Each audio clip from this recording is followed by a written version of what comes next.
I'm gonna start this off, since I'm the man of the hour, the man of the show. I want to ask LeBron, what does he mean by there's no party like a Diddy party? I truly want to know. And not only that, LeBron, how many Diddy parties have you actually been to? I'm really curious to know. And is that the reason you left social media, because all the backlash you were getting for going to so many Diddy parties? It's just pathetic, man. People think this guy's a role model. He wants to defund the police, the most patriot people of America, serving and protecting our country. LeBron, you're a fucking scumbag, and I hope you get locked up in the same cell with Diddy. Well, Colby, nice to see you again. A bit of a historical moment for me. I've never seen someone streaming Media Day on Colby Chaos TV at the same time as we're asking you questions, so that's a bit of a history for you there. Talk to us about this fight, how it got made, what made you accept a fight with Buckley, and the journey on how you got here. Yeah, so I called the UFC when Bilal had a pager on his foot and he backed out because I guess the pager exploded on his ankle and messed up his toe, which is just weird. You guys need to ask Bilal, why is he wearing pagers around his ankle? It's just weird. But so he pulled out of the fight. So I called the UFC and volunteered. I wanted to fight Shavkat. That was the fight I wanted. I think he's all hype. He hasn't fought anybody of my level, an elite fighter in a 5-round fight. So I was excited to fight Shavkat. But the UFC had already had other plans that said, hey, we're going to do the other fight with the cuck, Ian Garry. So, they wanted to do that fight. But they're like, hey, but we need to fill this main event with Joaquin Buckley at Tampa. He's not a star. He's a bum. He's a nobody. So we need someone to sell this show. Can you be a company man? Come do it. I said, absolutely, Hunter Campbell. Whatever you need, man. I'm a company man. I love this company. God bless the UFC. God bless America. But what a great opportunity to fight my home state and defend home turf in Tampa, Florida. 3 hours up the road from where I live in Miami, Florida. So, it's just a beautiful opportunity. I'm excited to be here. Thank you, UFC. Joaquin says that you guys have met before, and there was a time actually before your fight with Usman, the first fight, that he asked to train with you, and you sort of the rounds never came to fruition. So he says you actually have somewhat of a relationship from back then. Do you remember those days when you were training together? Yeah, I offered him to train. He'd come train in strength and conditioning class with me. I'm like, hey, come jump in conditioning class with me, man. I got no issues with you. He wasn't in the same division at the time. He was at 185. So, I told him, hey, come on up, do some conditioning. And, I have no problem or beef against the guy. So, yeah, we trained together. Nothing wrong with that. Feels like a rare occurrence for you these days, not having beef with the guy you're about to fight. You must be quite refreshing for you. Yeah, he's a young up-and-coming hungry guy. He hasn't been on my radar. I never expected to cross paths with this guy. I expect to cross fights with the biggest and best names in the sport, the world champions, the big guys, not up-and-coming hungry guys like him, younger guys. So, it is refreshing. I have no ill will towards him, but Saturday night, I'm definitely going to have to take his win streak. For you then, is this the perfect opportunity to remind everyone that actually you're still one of the best in this weight class, and this guy is a hungry, rising talent that you can prove, like, hey, he's good, but he's still not as good as I am at this level? Yeah, absolutely. People have been trying to trash my name for too long when I fought the best fighters in the world for, 8-10 years straight. So this is my opportunity to come out, beat a young, hungry, up-and-coming comer that's on a long 5-fight win streak and, has a lot of hype behind his name and, explosive hands. So it's an opportunity to bring him to the deep waters in the main event spotlight and show the world that I'm still the best welterweight on planet Earth. You did mention them before. Ian and Shavkat did fight last week. I'd be curious to get your take on how they both performed. And, Ian wasn't very nice about you in the lead up to that fight, said you'd never fight him, etc. I wondered if you have any response for him as well. Yeah, he's a cuck. He sits in the corner while his wife gets dogged out by the nutritionist. Isn't that just weird? Like, I don't know why more people don't, talk about that. It's just disgusting that he brings the last name of your wife's ex-husband. It's just fucking strange. And, my thing is, hey, he does nothing for my career. What does he do for me? He's an absolute nobody who's beaten nobody. So I told him, hey, if you want this fight, just answer the 3 stipulations. Turn on your comments. Your wife wants to be so famous so bad. She's quoting Shakespeare, which is just weird in itself. And we know how much weird shit goes on in Shakespeare about fucking cousins, fucking family, all the weird shit they do. But, hey, you want to be famous, make a video begging for the fight. And then if you really think you're going to beat me, Ian, agree that if you lose the fight, Your wife has to be in my video for BC game, and we do an America's Pick of the Week for the people. He couldn't, he couldn't answer, and he couldn't meet the stipulations, so there's no reason for me to fight him. He's a bum. I mean, the fight's never been offered, but I can tell you one thing. I have the power to make fights happen. I can go to Hunter Campbell. I can go to Dana White and be like, hey, Dana, hey, Hunter, I want this fight. This is the fight I want. This is the fight that makes sense. This is what the people want. But he couldn't make those 3 stipulations happen, so I don't have time for him. He's irrelevant. He's a nothing. He does nothing for my career. Beating him will do nothing. So, here we are against Joaquin Buckley, and Saturday night's going to be explosive. You don't think at one point you'll fight Ian Garry?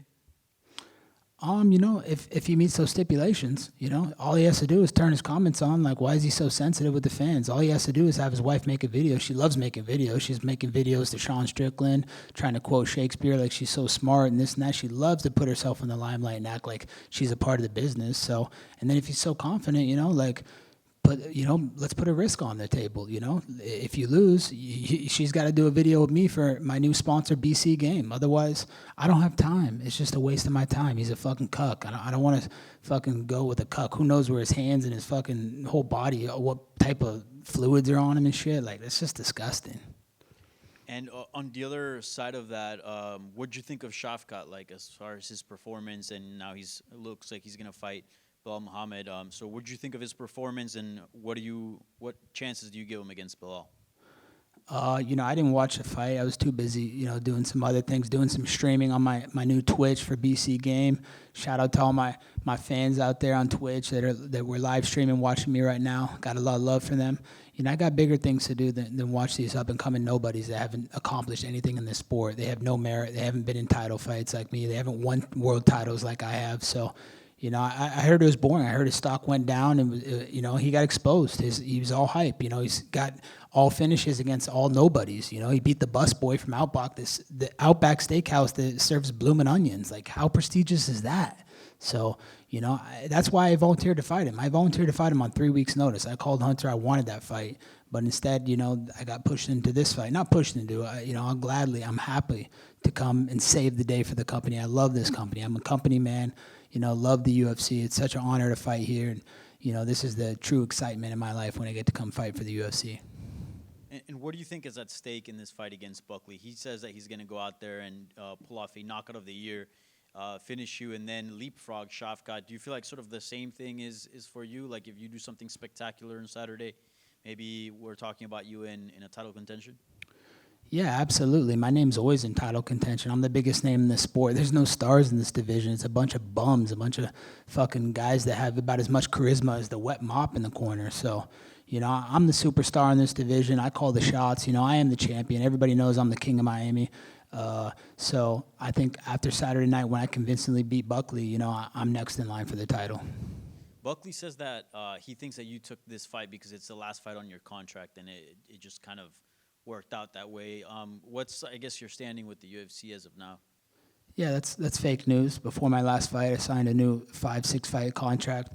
I'm a lifetime UFC fighter. I'm not going anywhere, and I never will. Even if it was the last fight, I would never leave. Like, I'm staying here in the UFC. I love the UFC. They've done such good business for me. They brought a kid from a small town in Oregon that had nothing, a blue collar family, a suburb area where I came from, into a multi-million-dollar athlete. So, I'm super thankful to the UFC, grateful, and I'll be here forever. I'm not ever going to entertain another organization or going and doing these gimmick fights. I'm not about that. It's not about the money anymore. It's about honor. It's about respect and paying respect to the company that gave me everything. So, UFC, I'm a lifetime UFC fighter. Just a couple quick ones. I know you go well prepared for these fights. Joaquin Buckley has been killing it at 170. He's 4-0. What have you made of his rise at welterweight? Has he impressed you? What have you made of his wins and his skill set?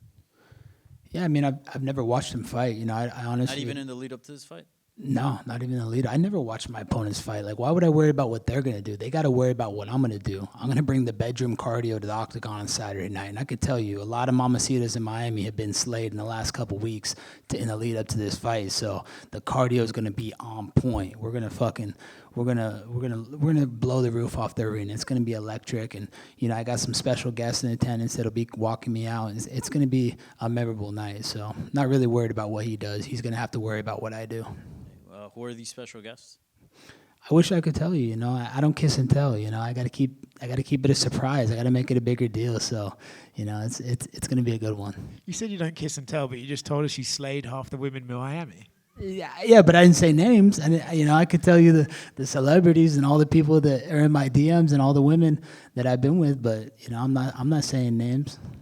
And lastly, I don't know if you've seen some of the fan chatter, but like after your performance against Leon Edwards, a lot of people said, well, maybe we just saw sort of the best of Colby. He's already in the past. He's past his prime, this and that. How do you feel about that chatter? And how do you feel personally after having gone through this training camp? Do you feel like you're still an elite welterweight? Oh, I know I'm still an elite welterweight. People don't realize, if you go look at the media day from before that fight with Leon, you know, I tried to go do a training camp in Breckenridge, Colorado, because the altitude is like 9,000 square feet above sea level. I ended up getting HAP, which is high altitude pulmonary edema. It's altitude sickness. So I came into fight week on Monday with bad fucking altitude sickness. And people don't realize that. If you go look at the media day, I couldn't even talk. I had freaking phlegm coming down my throat, couldn't breathe. So already going into the fight, I was compromised. And then in the first 30 seconds, I throw a kick, I break my foot in 3 different places. So that's not a reflection of who I am and how I fight. You know, I was just compromised. It wasn't my night, you know, and that happens. It's one fight. You know, I've had, you know, 21 fights, 22 fights. So you're going to have some hiccups here and there. You know, I had a lot of adversity that I had to face in that fight. So Saturday night, I look forward to proving those doubters wrong and silencing all my critics. Colby, over here to your right. Saw a comment from you, sir, recently that said right now you're currently in the best mental place that you've ever been in. What was the process of getting to that place? You know, just forgetting about the chatter, you know, not paying attention to anything or anybody's opinion, you know, because everybody has an opinion in this world, and most of the time they're like assholes. They stink. So, you know, just letting go of everything and just becoming free again and just being who I am, surrounding myself with positive, good energy. You know, I got new coaches around me, a new team around me. So, you know, I got people that are really uplifting me and giving me energy that I didn't have before. So I feel better than I've ever felt. I'm in my prime. I'm 36 years young. I trained smart, you know, through the years. I didn't spar heavy where my brain's going to take a lot of damage. So I know I still have a lot of great fights in me, and the best is still yet to come for me. What was the process like of constructing that team to make the best Colby? You know, I had to go find a good new striking coach that was going to give me that positive energy and have the time for me. You know, the old coaches, you know, they were busy with their family, and, you know, they had other fighters that they had to attend to and go to fights overseas. So I needed someone that was going to really be there for me, for Colby Covington Incorporated, in my business, in my event, especially on a short notice fight like this, 3 weeks. You know, I needed them to be there every day and train on my schedule at nighttime, you know, to simulate when the fight's going to be at, to acclimate to that time. And so, you know, and then I brought in a great fighter, Roberto Soldic. I think that guy's the future. He's a fucking absolute specimen. He's been the greatest training partner I've ever had in my career. So I'm very thankful for Roberto for coming in and coming all the way across, you know, from Europe to come train with me on a day's notice. And, you know, he's giving me the best look. He's a way better version of Buckley. He would literally knock out Buckley in seconds. So, you know, he's been a great training partner. I got my coach, Charlie Weiss. He's been one of the greatest assets I've ever had. Just great energy, always looking out for me, doing things for me. You know, I got my advisor, John Hartnett, who's been with me since the beginning, and he does a lot for me. You know, I got my new boxing coach, you know, he's a 2-time Olympian from Nigeria, Albert Irmasel. So, you know, he's a great coach. Just great energy, just people that are uplifting me. And, you know, I got some surprises guests also for Saturday that'll be walking me out. So we got a great lineup, and everything just feels like it's clicking right now. And I feel like I'm going to put on the best performance of my career on Saturday night. With the amount of high-level fights and intense training camps you've been in, is there a benefit to this one as a short notice and you don't have to put that wear and tear on you? Absolutely. You know, I know most fighters are scared to take short notice fights because they think they need like this 8 to 10 week training camp to prepare to really get their mind and body in the right place. But I feel like these short training camps are smarter and better for you because now you're not putting as much wear and tear. You're not as worn down mentally and physically from the hard training over the weeks. So I feel good. I feel fresh. I feel rejuvenated. And I feel like this is the way for the future. I feel like guys should just stay ready all the time and take short notice fights because then you're not going to beat your body up from sparring and training for an 8-week, 10-week training camp. Thank you, sir. Thank you, buddy. Colby right here. why do you, like, you talked about the sickness that you had before the last fight and obviously the injury in the first 30 seconds. Why do you think that people specifically talk about you and they conveniently leave those things out? They just say that Colby's past it and all these things about you, but they don't talk about other people in that division. Like, if other people in the division were to go out and get an injury or something like that, I feel like they would mention it. But you specifically, it's, oh, Colby's past it. Like, why do you think fans look at you that way?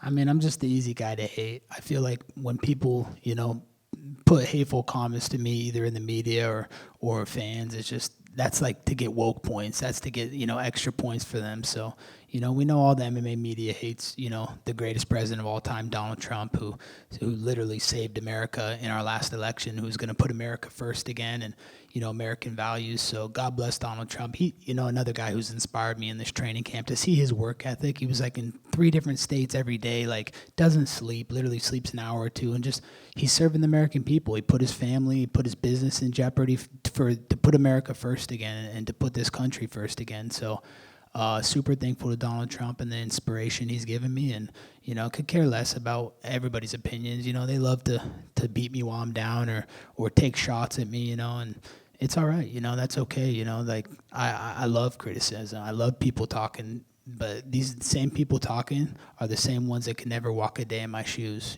They've never done anything. They have no accomplishments in life. They're literally sitting in their mom's basements eating Cheetos and trying to tell me, oh, he should have thrown that kick. He should have done this right in the fight. Okay, well, if I should have done it, why don't you come out here and do it if it's so easy? And then kind of going back to the beginning there, I'm not sure if they mentioned it or not. You said Joaquin Buckley's kind of a newer guy. You don't have too much to say about him. He was in here and he kind of told a story. He said he offered to help you train for a fight against Kamaru Usman. Was there any truth to that? No, there's absolutely no truth to that. I don't know why he's making up lies like that. He just looks stupid by saying that. That's actually very dumb of him to say. Like, I'll tell you the honest truth. He came to the gym and I said, hey, you want to jump in conditioning? We can do some conditioning together. And that was that. We never trained. We never did anything. So he wouldn't have been a look for Usman anyways. He's a southpaw, so it doesn't really make sense. I don't know why he would make up that lie. And then you were on Twitch and kind of talking about how there's still no love for Kamaru Usman. You called him a cheater. You called him a coward. Is there ever going to be a trilogy fight somewhere down the line? I hope so. I really want that trilogy fight. There's definitely unfinished business there. I mean, every single fan when we walked out of Madison Square Garden the second fight knew I won that fight. They said, hey, how did you not get your hand raised? Like, they were all just like in shock and disbelief. He won 1 round. The second round was his round. Okay, you got 1 round. It's a 5-round fight. So, I know I'm better than Kamaru Usman. Like, the first fight we fought, with the food poisoning going in and the bad reffing. I was fighting 2-on-1 that night. Mark Not So God was stopping. I kicked him in the liver. The guy was done. He literally caught him in the liver. His organs were shutting down, and everybody knows when you get hit in the body shot in the liver, it'll shut your body down. And it doesn't matter how tough you are mentally, you will shut down. He was ready to shut down. They gave him a 5-minute break. And then these pushing me, Mark's pushing me like, oh, calm down, Colby, calm down, grabbing me, taking my energy away, like completely took my focus out of the fight, that first fight. But the second fight I won, the trilogy fight needs to happen for sure. If he leaves and we never get to fight that trilogy, then, I'll have that over him. Then he didn't want to fight me and I was a better fighter than him. So, I hope it happens. I think that's a fight that needs to happen. Just real quick, just have one regarding Trump. I don't know if you saw, but a couple months ago he said, I think in August, he said that Khabib was his favorite fighter. I don't know if you have any reaction, any comment on that. He didn't say that Khabib was his favorite fighter. He just asked who are some of your favorite fighters, and he had saw Khabib the weekend before, so he's giving a shout out to him. We want good relations with Russia, so it made sense to go that route. We want peace in the Middle East. We want peace around the world. We don't want Russia going after Ukraine. We need more peace. So I'm happy. He has a lot of great fighters. He has a lot of favorite fighters that he likes. I know I'm one of his favorite fighters. That's okay. He invites me to Mar-a-Lago. I was sitting next to him on election night. He's introduced me to Elon Musk for Thanksgiving. Actually, Barron Trump did that, but shout out to Barron Trump. He's the absolute future of this country, man. Thank Barron Trump so much. Guy's so smart. He talks like a freaking just 40-year-old intellectual, just freaking top of the class student. So super thankful to know Barron Trump and have got to share a conversation with Elon Musk. And I asked him, hey, are we going to go to Pluto? Why can't we go to Pluto? And Elon started laughing. He's like, Colby, Pluto's way too far. But I can tell you that we're going to put 1 million people on Mars. So I was like, wow, Elon, that's so awesome. And, he was just talking about who my favorite fighters were and this and that. And it was a great Thanksgiving trip with Donald Trump and the family at Mar-a-Lago. So, shout out to Donald Trump. He's literally put America first, put everything on the line for America First policies, and he's peace through strength. He's literally, you see the way he treats these world leaders. They respect him. They bow down to him. They know when he walks through the room, he's the man, and America needs to be feared. This guy that we had in the office was literally a puppet, and he was senile. He doesn't even know where he's at most of the time. He's like looking around like, oh, where am I? World leaders are like carrying him off the stage. I mean, it's pathetic. Now we have a strong leader back. Donald Trump's going to make America great again, and he's going to make this country greater than it's ever been. Hello, sir. Recently, you've verbally attacked Hamza Chimaev, but if we abstract from his personality and life outside the cage, what can you say about him as an MMA fighter? Dude, he's an absolute scumbag. The fact that he rug pulled all his fans, that's the most disgusting act I've seen in the MMA ever. Him and Khabib, like, just absolute scammers. Like, dude, you're making enough good money with the UFC. Now you're going to rug pull and do a fake mem coin and scam all your fans for millions of dollars? I mean, these are fans that are working their asses off every day at McDonald's or low income paying jobs, and they're investing in them because they trust the fighter and they like their fighter, and for him to just shit on all his fans like that, it's disgusting. I mean, that's why he's cum shot, the guy's literally fucking, just the worst person on earth. It's so sad that he did that to his fans. So, as an MMA fighter, I don't think he's anything special. I think that he got exposed in that Gilbert Burns fight, that he doesn't have good cardio. I thought Usman beat him. When they fought, if that would have been 5 rounds, Usman would have beat him for sure. But I thought Usman beat him 2-1. So I don't see anything special out of Chimaev. He needs to stop fucking scamming his fans. And a quick one from me. I'm just curious. So what's more important to you, winning in octagon or your popularity outside the cage? Winning in the octagon, dude. This isn't about popularity, man. I don't do this for popularity. I do this, to be the best and to leave a great legacy. I want people to remember Colby Covington, a fucking century from now. I want this name to echo through people's minds forever, and to tell stories about how great of a fighter I was and how fearless and how I went against the grain. I'm doing something that no one else is doing. Everybody likes to complain about me and say this and that, but they haven't done what I've done. They haven't killed what I've killed. So, if you want to be a star in this division, you got to make yourself a star, and I've done that. Thank you. Hello, Colby. I want to know, what is your opinion about Ilia Topuria as a fighter? Yeah, he's a great fighter, man. He's knocking people out. He's exciting. He's fun to watch. I think he's a great young, hungry guy, and he's a dangerous guy. I don't think anybody's going to beat him in that featherweight division. So, shout out to Ilia. He's been doing great, and great branding and great gimmick and character that he has. Coming from his country, and just a great fighter overall. Colby, I know you and Jon Jones have had quite a history. What did you think of his performance and him leaving New York with the heavyweight title? Yeah, man, Jon has some fruity tendencies. I think the media needs to look into some of the fruity things that he does. It's very strange. But I can tell you, I know that he has been with some women, because I remember in college, he always used to get the fattest girls in the school. I'm talking 300 pounds plus.